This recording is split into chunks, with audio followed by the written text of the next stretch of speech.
جب آپ علم کی دنیا میں جائیں تو جذبات تعصبات اس کو دروازے پر چھوڑ دیں. یہی اصل میں وہ پرابلم ہے جس سے ہم اس وقت دو چار ہیں. علم کی دنیا جذبات کی دنیا نہیں ہوتی.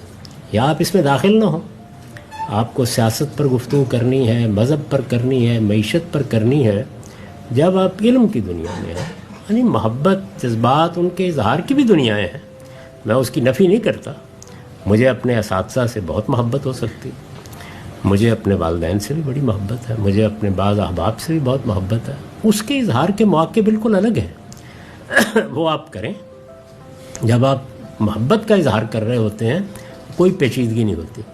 جب آپ فکر اور علم کی دنیا میں داخل ہوتے ہیں, رائے اور اجتہاد میں آپ قدم رکھتے ہیں, تو پھر تمام تعصبات کو آپ بالکل پس پشت ڈالیں. یعنی نگاہ اٹھا کے بھی نہیں دیکھیں اس کی جانب. وہاں خالص استدلال کا طریقہ ہوگا, اور استدلال بے رحمانہ استدلال, یعنی جس کو گویا یہ سمجھ لیجئے کہ آپ نے ہاتھ میں نشتر پکڑا ہوا ہے اور آپ پوسٹ مارٹم کر دیں گے اس چیز کا. اس میں پھر کوئی لحاظ بد لحاظی نہیں ہوتی کسی جگہ پہ.